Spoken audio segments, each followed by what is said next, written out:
Hello everybody, my name is Caitlin and welcome back to my channel where we talk about all things horror, and today I'm talking about the latest horror comedy, Cocaine Bear. This is likely going to be a very quick review. I don't actually have that much to say about the film. I have to say I was a little skeptical going into this film. The trailers did not do much for me. Seeing the trailers, I initially thought that this is a film that's either going to be really funny and brilliant, or it's just going to be a complete train wreck. And I have to say now, after seeing the film, it's not really one or the other. This is a very middle of the road film for me. I did not come out of it being amazed or wowed in any particular way, but I also didn't think it was a terrible film either. It was just kind of okay. This is a film that is exactly as it markets itself as. It is a simple story about a bear on cocaine that goes on a rampage. There are a few really great gory scenes throughout this movie. The standout scene for me is definitely the scene where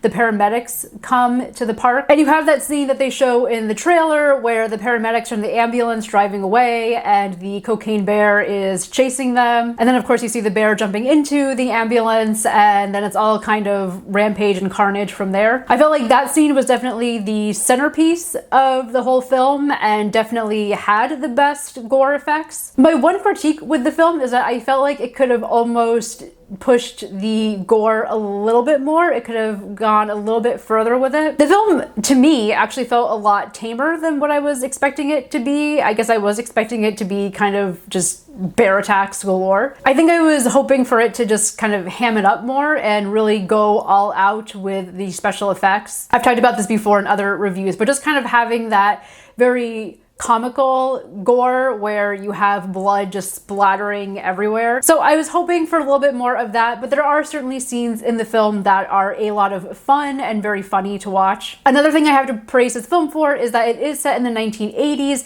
but it does not hit you over the head constantly letting you know that it's taking place in the 1980s. I feel like we have so many films and TV shows these days that just try to use that nostalgia bait of bringing up 80s pop culture references, whether it's movie lines or music, or these really ridiculous outfits that don't really match what was happening in the 1980s. It's more reflective of this cultural imagination, this perception that we've now given that decade. And this film does not do that. It does let you know that it is an 80s film. There are a few like posters of 80s bands in the background. It feels very real and grounded. And halfway through the film, I actually had to remind myself that it was taking place in the 1980s. You could put this film in a modern day setting and there wouldn't really be that much of a difference. I was also surprised that I didn't hate the CGI in the film as much as I thought I was going to. While watching the trailer for the film, one of the things I was worried about was that the CGI look of the bear was just going to get really old after a while. And while I do think it looks better in the final product, it is still a CGI bear.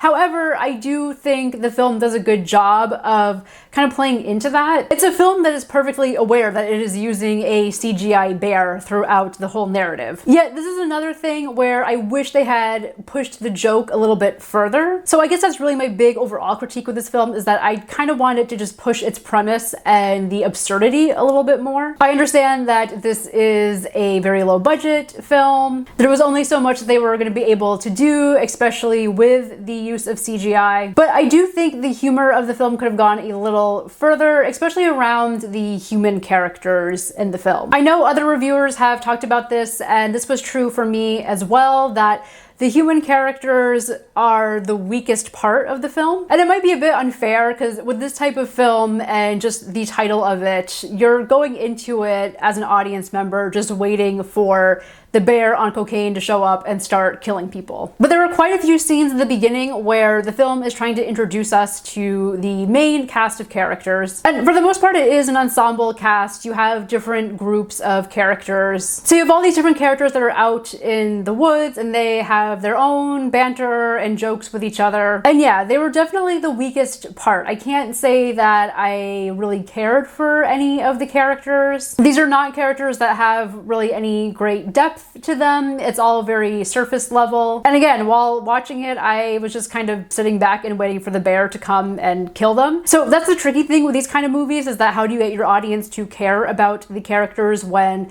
the audience is coming into the film already expecting them to die and waiting for them to die and wanting them to die. There was that whole sequence around the first act where you're just getting introduced to the characters and you don't really see the bear for quite a few minutes. And to me, that was the longest part of the movie. That was really the only part where it felt like it dragged. One thing that I was hoping this film was going to do was maybe have some larger theme or message related to like environmentalism, for example. This is a film where the premise is essentially human negligence and selfishness leads to very negative consequences and effects for the natural world. As part of my graduate studies, I do look a lot at environmental messages and representations of nature within genre cinema. So I'm fully aware that I'm biased in saying that I wanted the film to have this kind of messaging. But I do feel like a film like this actually has great potential to discuss things like the climate crisis or our environmental anxieties in a way that is very fun and entertaining. So I was really hoping that the film was gonna have a kind of broader theme around environmentalism, or at least a clearer message around those topics. And had the film had a clearer theme or idea of what it wanted to say, I think that would have helped the character development as well as the story progression. And yes, I know the film just wants to have fun and just laugh at the spectacle of a bear on cocaine, which is fine, but when you have scenes where the cocaine bear is not present, there's just not a lot going on, at least for me anyway. I do have to give props to Elizabeth Banks, who directed this film. I think this is a really great direction for her to go in, especially after the whole Charlie's Angels debacle a few years ago. And people were going after her about the feminist messaging in that movie. And this film is the complete opposite of that. There's no feminist messages whatsoever. Well, I guess you could think of the ending as a feminist one, in the sense that you have the mama bear on cocaine that comes and literally rips apart Ray Liotta's character, who is presented as this very toxic, patriarchal character that is responsible for getting most of the other characters into this mess. So I guess you could look at it that way. But I do have to give props to this film and Elizabeth Banks and Universal that released this movie. Hopefully this is a film that shows Hollywood and the studios that women filmmakers can make these very bonkers, almost B-movie-like horror films, and that these films can do very well at the box office. So for that alone, I have a lot of respect for this film. So those are my brief thoughts on Cocaine Bear. Again, I did have fun with the film. I just wasn't that wowed by it. And I feel like this is one of those films where you kind of already know whether you want to go see it or not. But I would say that if you're still on the fence about it, give it a chance. The other great thing about this film is that it's really short. It's only an hour and a half. Did you see Cocaine Bear? If so, what were your thoughts? Let me know, and I will talk to you next time. Thank you so much for watching.